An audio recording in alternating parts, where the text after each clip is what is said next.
Conversamos esta mañana aquí en el estudio con David Bravo, economista y director del Centro de Encuestas y Estudios Longitudinales de la Universidad Católica. David, un gusto poder conversar contigo. ¿Cómo te va? Bienvenido, buenos días. Hola, muy buenos días. Buenos días, David. Acérquese al micrófono. El micrófono se lo acerca a usted, Claro. como le sea más cómodo. David, ayer estuvo... ¿Ayer? ¿Sí? Es que la semana se me ha hecho tan larga que puede ¿Qué? haber sido hace un año o ayer. ¿Qué cosa? Estuvo el ministro Mario Marcel con nosotros. Ayer. Ayer, gracias. Muchas gracias. Hablando del protocolo de acuerdo que se logró para aprobar, porque ese es el objetivo, la reforma de pensiones, que tiene varios objetivos declarados y reforzados ayer en el discurso por el ministro Mario Marcel. Pero la pregunta del millón es, ¿crees tú, con todo el conocimiento que tienes del tema, después de haber liderado además también la Comisión Bravo, que fue en su momento la que actuó durante el gobierno de Michelle Bachelet, para intentar una reforma de pensiones, que vamos a tener efectivamente una reforma de pensiones? La promesa es tenerla en enero. Yo estoy mucho más optimista desde, bueno, por cierto, desde que el proyecto ingresó al Senado, porque creo que el Senado marcó un quiebre respecto de cómo es evidente, ¿cierto? Es cosa de mirar lo que ocurrió, de cómo se discutió la reforma. Se hizo de manera seria, con calma, a pesar de que el Ejecutivo estuvo bastante tentado a empujar de manera muy insistente la votación, pero la Comisión de Trabajo se mantuvo bien, digamos, en su línea. Hicieron esta comisión técnica. Esa comisión técnica miró los datos. Y ahí se ve cuando se mira la evidencia, empiezan a caerse cosas, ¿no? Hizo un buen trabajo, le faltó tiempo a esa comisión técnica, le faltó tiempo, porque creo que donde la apuraron demasiado, ¿cierto? Justo cuando estábamos entrando al meollo del tema, el trabajo se interrumpió. Y no es de extrañar que no se haya ido más allá, digamos, en los acuerdos, pero la Comisión Técnica hizo una base de acuerdos que yo creo que hay que respetar. Me parece que es un buen punto de partida. Hubo nubes cuando cómo se llevó ese trabajo de la mesa técnica a la Comisión de Trabajo, y estuvo la discusión y de nuevo se insistió, y creo que el gobierno sacó un documento que yo creo que, digamos, espero que se pueda volver atrás en términos de que lo que deberíamos usar como base es lo que se discutió en la mesa técnica. ¿Y no los 45 puntos del ministro Marcel? O sea, creo que el gobierno mostró sus puntos, pero lamentablemente pienso que hay que volver atrás y hay que hacer el trabajo tranquilo. Podemos entrar en detalles en eso, pero creo que definitivamente lo que ponía un poco de ruido era el apuro y las elecciones, ¿cierto? Pero el definir un procedimiento me parece que le pone un horizonte en el que creo que responsablemente se puede prever, con la misma buena voluntad que ha habido hasta el momento de cada uno de los senadores de la Comisión de Trabajo, de que se puede hacer un buen trabajo. E incluso han dicho que le van a pedir a la misma comisión técnica que continúe apoyando, lo cual es muy importante, es clave, ¿cierto? Así es que yo estoy mucho más optimista que esto se saque del ciclo político en el que nos encontramos. Y ojalá que no sepamos de esta, de alguna manera, de estas alusiones tan públicas que a veces se hacía, digamos, que eran complejas, ¿cierto? Porque cuando esto se discute mucho en la prensa, y no se está trabajando, se notó cuando se empezó a trabajar que se continúe así, y que las elecciones en realidad sean algo que básicamente permita darle tiempo a que se vayan asentando esos acuerdos que creo que son muy importantes. Estoy mucho más optimista de antes de que la Comisión Técnica hubiera sacado su documento. Vamos un poquito al detalle y a lo que en definitiva puede salir. El propio ministro Marcel decía, ¿verdad?, que finalmente se resuelve, que es el Congreso donde estas cosas se despejan y no Twitter o minutas, etcétera, etcétera. El trabajo de la Comisión Técnica, tú decías, ¿verdad?, no alcanzó a llegar al meollo del asunto. ¿Cuál es el meollo del asunto que queda por resolver? Y vamos a llegar, es el 6%, y es la manera en que se distribuye el 6%, ¿verdad? Pero, ¿de qué manera crees tú que, dado el ánimo que has visto hoy día, dado las cosas que se han despejado también con datos y con una construcción de mayores grados de acuerdo, cuál crees tú que puede ser la vía para zanjar también esa discusión y no transformarla en una cuestión sin retorno, que es lo que hemos tenido hasta hoy día? Claro, es lo que hemos hablado también acá varias veces para atrás, en otros momentos, pero que parecía un poco teórico, digamos, pero en la práctica es así. O sea, la discusión tiene que ser no sobre los instrumentos, sino que primero veamos los objetivos, veamos las metas y veamos los datos. Y falta todavía. ¿En qué sentido? ¿Qué falta? A ver. ¿En qué sentido? Mira lo que hizo la comisión técnica. Dijeron, en realidad nos dimos cuenta, no dicen eso, ¿cierto? Pero lo estoy parafraseando. Claro. Nos dimos cuenta que en realidad cuando miramos la situación, las tasas de reemplazo de los pensionados actuales, en realidad, claro, la PGU subió mucho las pensiones y por lo tanto las tasas de reemplazo subieron al 100% en un montón de grupos, lo cual no es algo que parezca deficitario, ¿cierto? Respecto de lo que cada uno contribuyó. Y se determinó que había unos grupos que no son... se estaba hablando de subir las pensiones a los pensionados actuales, punto. Ahora se está hablando de quiénes es un grupo más reducido y entonces las cosas empiezan a calzar. ¿Por qué razón? Porque... un 1% de cotizaciones son, para decirlo más o menos así en números, son como 900 millones de dólares al año. ¿Ya? Entonces, si tú empiezas a sacar las cuentas, el número de pensionados que tiene 20 años de cotizaciones, 30 años de cotizaciones, ¿cierto? Es un número más pequeño. Las mujeres, el énfasis en las mujeres. O sea, el universo va disminuyendo, ¿cierto? Y entonces, ¿cuánto es lo que habría que compensar si se sigue esa lógica? Es mucho menos de lo que se tenía pensado. Hubo un retroceso ahí con los 41 puntos del ministro Marcel, porque él vuelve de nuevo al esquema, ¿cierto?, de darle a todo el mundo desde los 5 años de cotizaciones o más. En fin, ahí se produjo como un retroceso. Por eso creo que hay que seguir con la lógica original, identificar exactamente cuáles son esos grupos.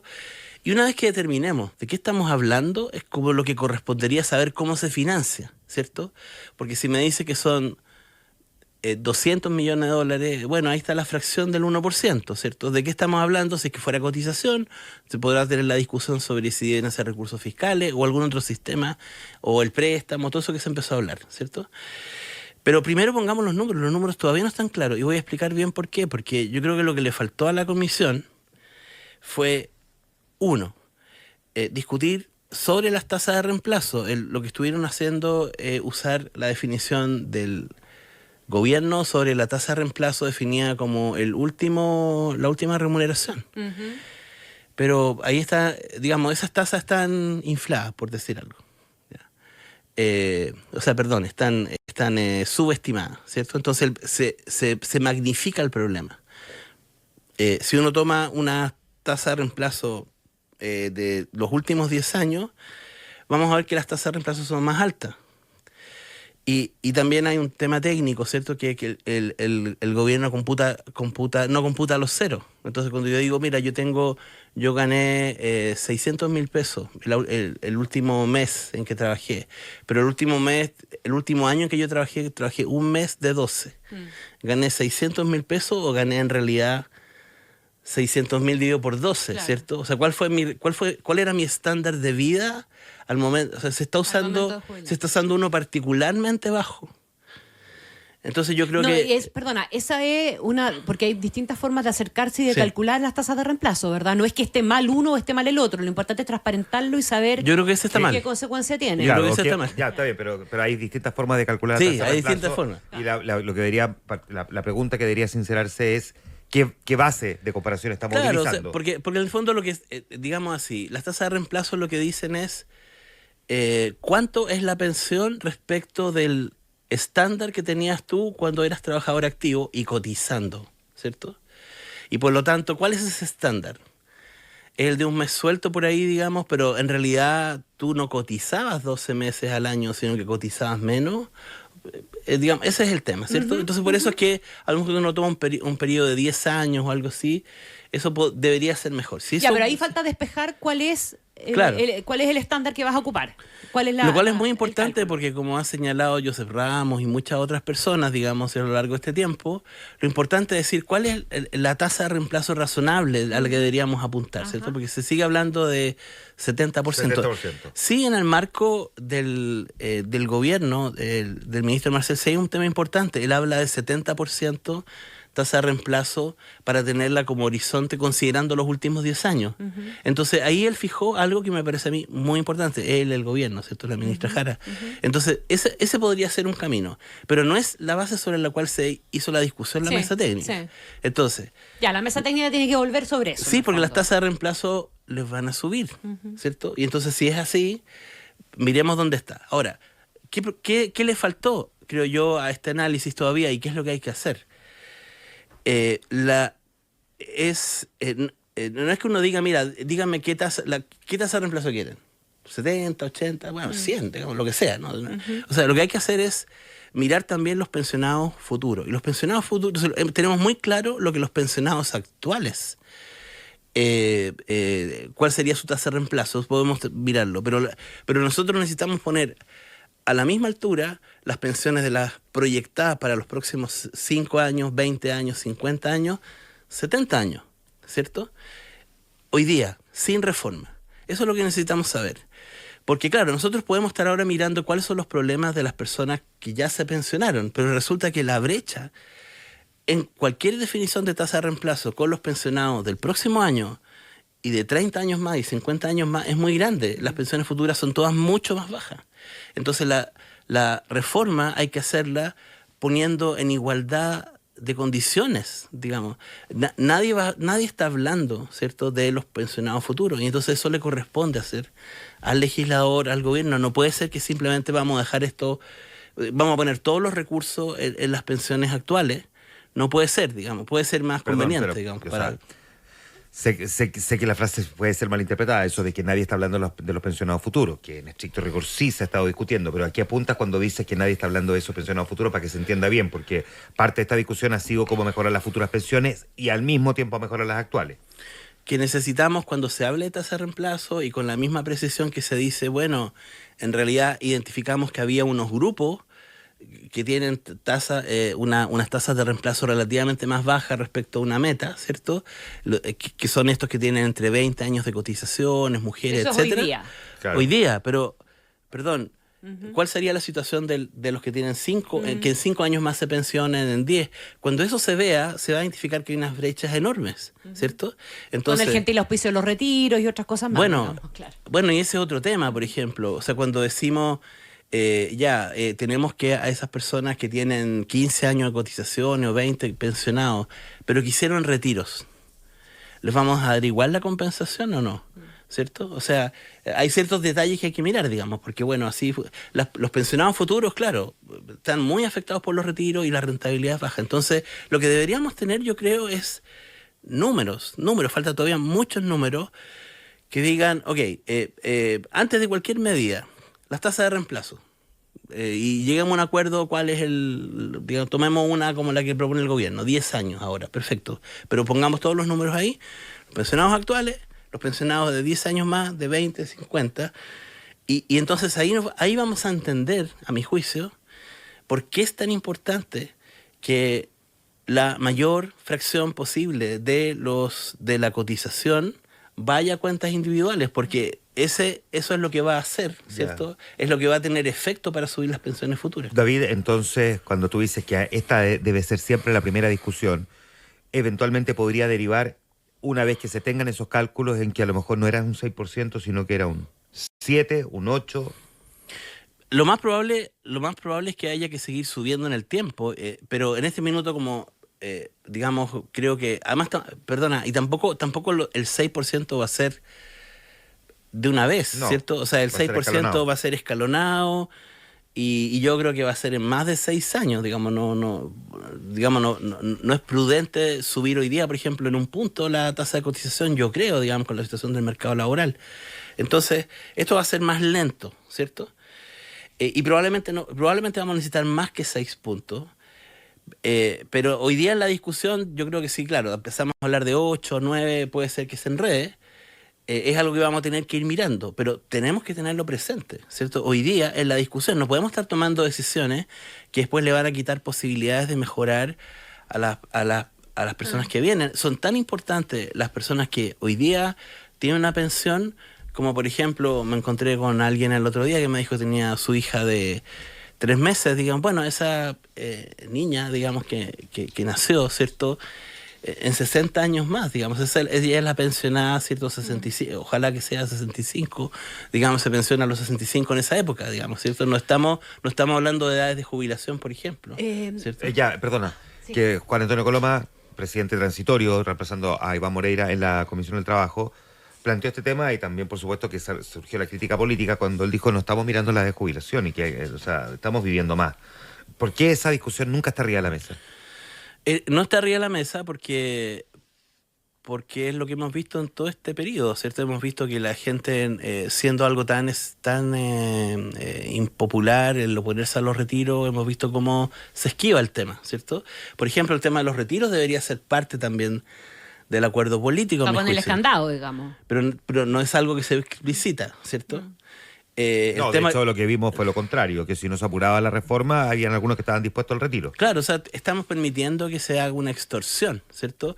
Cuando en realidad yo creo que parte esencial del acuerdo tiene que ser el que no pueden haber más retiros, ¿cierto? Ahora, aquí tenemos, nadie quiere hablar de eso ahora porque hay elecciones y siempre va a haber elecciones, ¿cierto? Ya, y ahora, tú dices que es lo mismo que con bueno, la de jubilación nadie quiere hablar de eso, pero digamos no hay ningún técnico en la práctica que piense algo diferente. No, y hemos visto países del mundo, incluso los chinos, ¿verdad? Subiendo la edad de jubilación porque están llegando al límite de una situación. Entonces lo que yo he planteado, digamos, también en la misma comisión de trabajo, y creo que va en la línea del fortalecimiento de la institucionalidad, ahí se habla en la mesa técnica de fortalecer el Consejo Consultivo Previsional y todo eso y darle algunas atribuciones.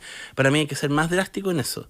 Tiene que haber un Consejo Autónomo de Pensiones que tenga como único objetivo, digamos como tipo Banco Central, único objetivo la inflación, ¿cierto? Estabilización de los precios, Consejo Autónomo de Pensiones, único objetivo el resguardar los recursos de pensiones, el pago de las pensiones de largo plazo, y eso implicaría darle atribuciones para hacer los estudios actuariales continuos, no, esto no es cierto, continuo, y poder establecer, por ejemplo, tu visión sobre poder incrementar las tasas de cotización, hacer ajustes, digamos, en las edades de jubilación, ¿cierto? Por supuesto, siempre con transiciones largas. Hay que recordarse que cuando en la comisión que dirigió Mario Marcel o en la que dirigí yo, pusimos calendarios que nunca afectaron a las personas que se iban a pensionar en 20 años, digamos. Sí. O sea, digamos, si tú estabas 20 años de tu jubilación en la edad original, no te cambiaba. Pero esto hay que hacerlo rápido, ¿cierto? Porque ya han pasado 20 años casi desde que propusimos eso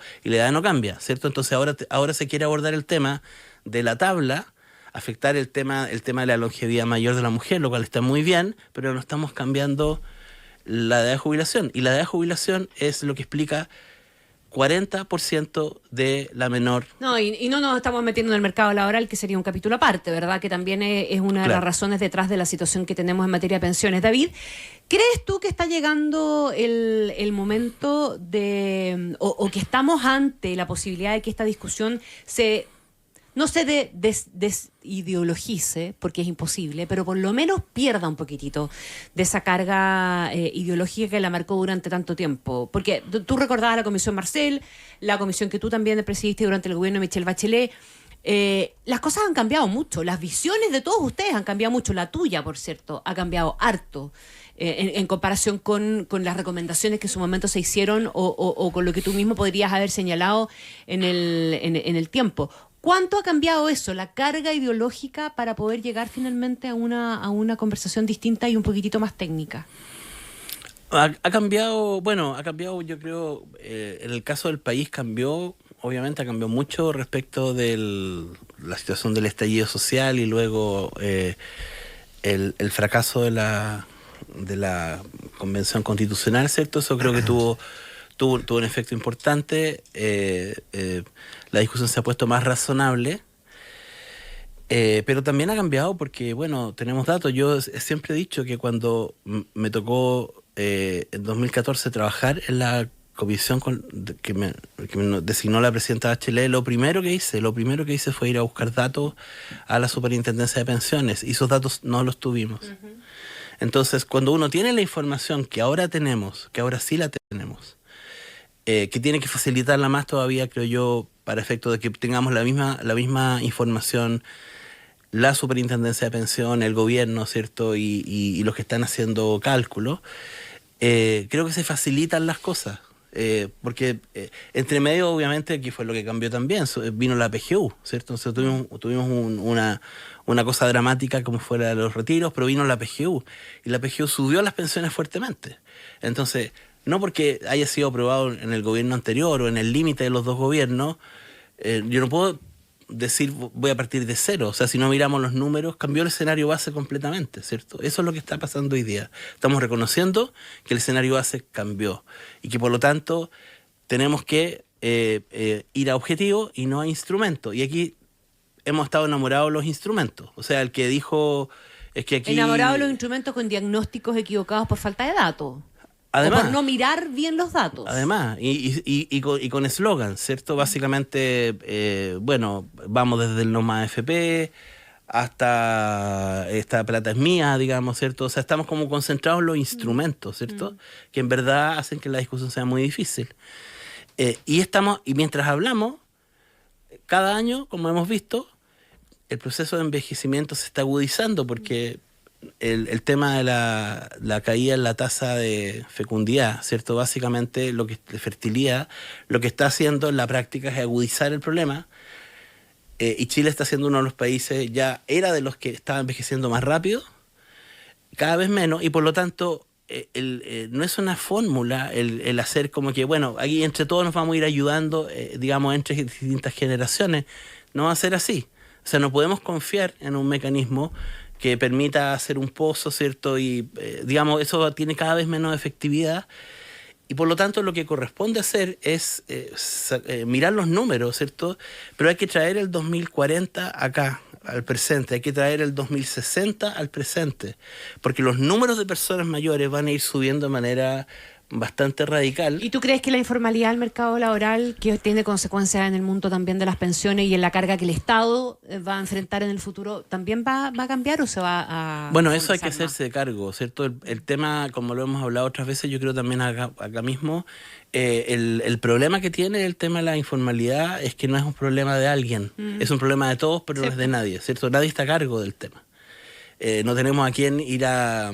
es la ministra del Trabajo, es el ministro de... ¿Dónde está la persona que está a cargo de eso? Porque supone muchas instituciones distintas. Pero, digamos, nosotros tenemos hoy día un sistema que tiene un derecho bien establecido, es el derecho a la pensión, y ya la tiene, ¿cierto? Incluso para una persona que no contribuye, hay un piso. Entonces tenemos un derecho que prácticamente es universal.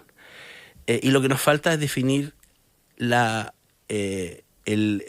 obligación. La obligación tiene que ser universal. No podemos permitir, ¿cierto?, que le estamos ofreciendo derechos a las personas, pero los deberes, ¿cierto? Aquí falta enfatizar el tema de los deberes, y ahí es donde entra la informalidad, ¿cierto? Porque no podemos permitir que una persona uno puede decir, bueno, una persona no va a poder contribuir porque no tiene posibilidad de tener un trabajo, pero si está trabajando, ahí es donde entra la informalidad. Esa persona debería estar contribuyendo, ¿cierto?